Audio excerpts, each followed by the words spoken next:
حضرت موسیٰ علیہ السلام کے بارے میں جا رہے تھے، نبی ہیں اللہ کے، اللہ تعالیٰ نے اطلاع کر دی، ایک پتھر ہے رو رہا ہے، اس کے رونے کی اطلاع اللہ نے کر دی، کشف کر دیا، کھول دیا۔ پوچھا بھائی کیوں روتا ہے؟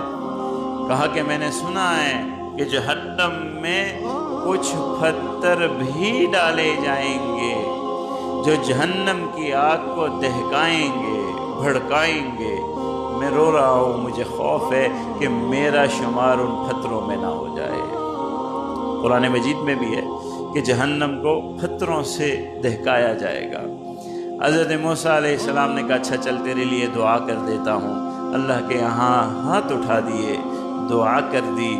دعا کرنے کے بعد تھوڑا سا مراقبہ کیا، اللہ نے بشارت دے دی، فرمایا کہ اللہ سے میں نے مانگ لیا ہے، تو ان پتھروں میں نہیں ہوگا، محفوظ ہو گیا ہے، بس تیرا مسئلہ حل ہو گیا۔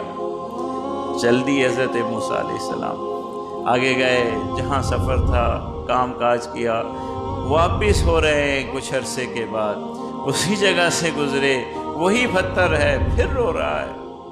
پھر حضرت موسیٰ علیہ السلام کو بتلایا گیا بھائی اب کیوں رو رہا ہے؟ میں تو تیرے لیے دعا کر چکا ہوں، تیری معافی دلا چکا ہوں، تجھے محفوظ کروا چکا ہوں، اب کیوں رو رہا ہے؟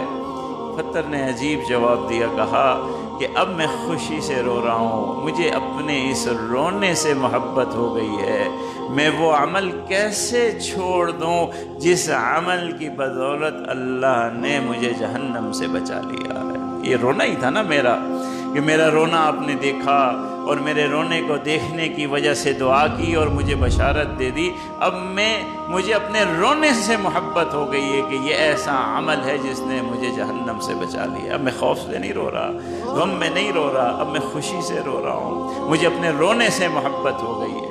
بڑی عبرت ناک واقعہ ہے۔ یہ رمضان کی ساری رحمتیں، یہ برکات جس نے ہماری جھولیاں بھر دی ہیں، مغفرتیں بھی آج ہماری جھولی میں، اللہ کی محبت بھی ہماری جھولی میں، تقوی بھی ہماری جھولی میں، تو کیا اتنا کچھ جن اعمال نے ہمیں نواز دیا ہے، کیا وہ اعمال ہم یکسر چھوڑ دیں؟ تو ہماری کیفیت تو پھر اس پتھر سے بھی گری ہوئی ہے، اس پتھر سے بھی گری ہوئی ہے۔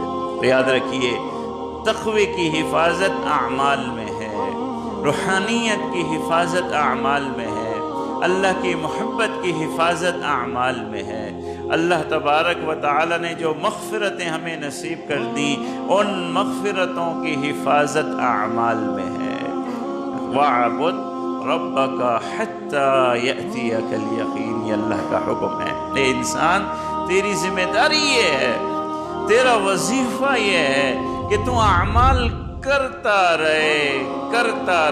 رمضان آئیں گزر جائیں، دن آئیں گزر جائیں، شب روز گزرتے جائیں، تیرا وظیفہ یہ ہے کہ وَاعْبُدْ رَبَّكَ، کب تک کرنا ہے؟ حَتَّى يَأْتِيَكَ الْيَقِينُ، یہاں تک کہ تیری موت ہو جائے۔ اعمال سے تیری چھٹی نہیں ہے، اللہ کی عبادت سے تیری چھٹی نہیں ہے، اعمال کرتے چلے جاؤ، اللہ کی محبت سمیٹتے چلے جاؤ۔ اللہ تبارک و تعالی رمضان المبارک کے اعمال باقی زندگی میں جاری رکھنے کی توفیق عطا فرمائے۔ وآخر دعوانا ان الحمد للہ رب العالمین۔